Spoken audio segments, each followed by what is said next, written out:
Well, finally tonight here at One Detroit, we're working to bring you more in-depth stories by going out into different communities, listening to what people have to say about the issues that they really care about.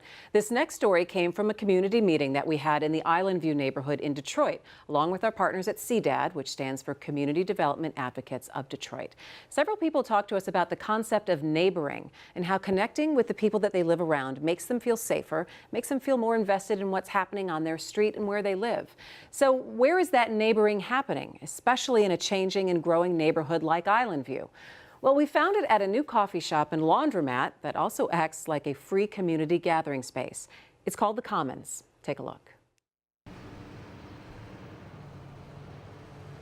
On a sunny Friday morning on Detroit's east side, just along Mack near Van Dyke, you can't miss The Commons. Its crisp construction contrasts with the mini mart and a vacant lot across the street, a subtle sign of change in Islandview on Detroit's east side. For here to go. For here would be great.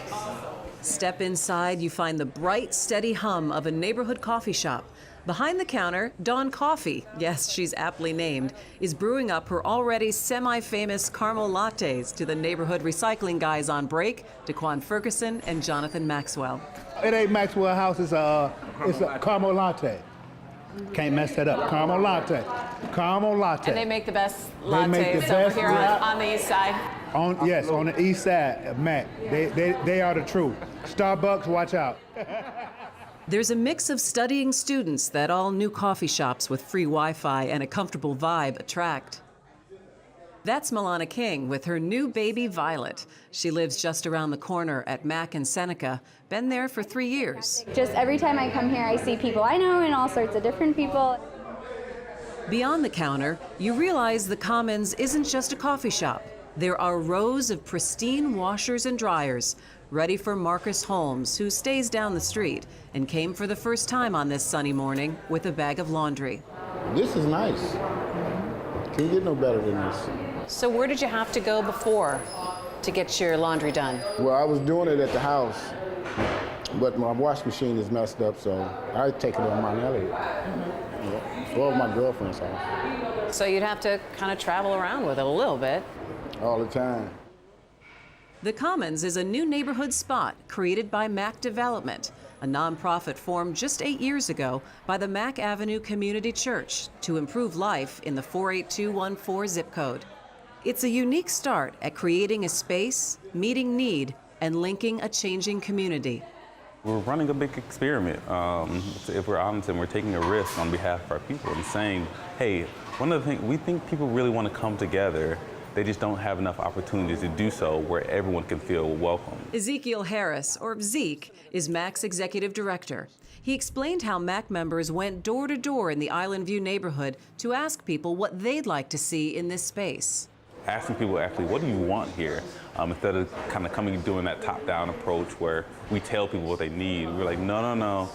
We know in the long run, everything that we do will be more successful based off of talking to people. And so they said, okay, a coffee shop, that's something that, everyone can get behind. But then putting in a combination laundromat, but that was really out of need. Yeah, it was funny because I think there were a bunch of different conversations that were had that led us here to where someone was like, hey, why don't we put them together? And that process, I think, was all based on like, okay, how do we get people together? How do we meet needs of people where they are? And how do we really promote dignity? Because we know, like, specifically around the laundromat, there's not a laundromat within 3 miles of our location. So when we thought about people getting on the bus with their dirty laundry and having to travel, we didn't think that was a very dignified experience.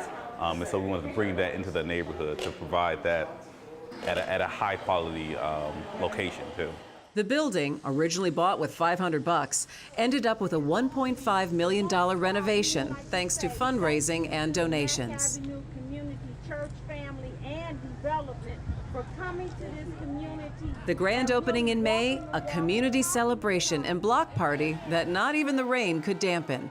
Free coffee and food trucks, and a varied group of faces that reflect a changing community. But how do you connect people from different backgrounds and different experiences with respect and understanding? Connections with neighbors can make people feel more invested, more a part of where they live, something that Dawn, who lives close by, sees from behind the counter at the Commons. They socialize. People that would never talk to each other before, they get put in a situation where they sit down and then you see them communicating. And then you hear them say, oh, well, I've lived over here for 30 years. And they're like, well, I've lived over here on this side of Mac for 20-some years. And they've lived 6, 7 blocks from each other. They've never met. So, Dawn, explain to me then how that makes a community stronger when you have that kind of connection. Because if everybody, Detroit is made up of so many pockets. So everyone stays in their own little world. They don't get a chance to find anything out. And you see the people and you're like, oh, they live in an Indian village, they're wealthy, they have it together. And the people from Indian village, like, they're poor, you know, they're trouble, they're gonna bring drama. And then you put them in a space like this and they talk and they get to know each other and you go, wow, oh, you're normal, and well, you're normal too. And then you build a unity. Building unity, a sense of neighboring or trust doesn't happen quickly or easily. Do you think that the Commons kind of helps that whole neighboring concept? Absolutely, absolutely. Because if you have a drive-by conversation with your neighbor and then again see them in a more calmer environment here over a cup of coffee, then you can say, oh, hey, I saw you doing yard work. How's that going? And it's easier to like have a space to start a conversation and spend more time together.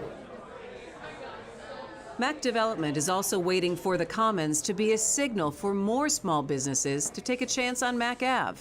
There's already a lot of development coming to Islandview. That makes longtime residents wary. Zeke says the next focus is to work with developers to be in tune with the neighborhood. That's really important for the residents who are here already, trying to address their needs first versus, okay, what do other people from outside of the neighborhood want to see happen here? And so we're really trying to push on developers and saying like, hey, we love that you're here, but we don't want people to be pushed out as a result of what you're doing.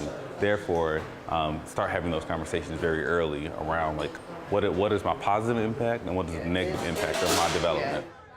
It's a lot to consider in Islandview, but as Zeke said, an experiment worth watching for other neighborhoods around the city as well. I feel good about it and bringing it back. Like I said, it's about time. It's about time they bring the Detroit back. I love it. And I'm proud of it. You strengthen a community by bringing everybody together, because you can't expect government officials, you can't expect people to come in and just make something happen. You have to actually say, hey, I live here too, and I want to see something better over here. And it starts with something like this. And for more One Detroit stories, just head to MiWeek.org. And we couldn't do stories like this without the support of the Detroit Journalism Engagement Fund, a project of the Community Foundation for Southeast Michigan, and that's working to increase quality journalism and to help better inform communities.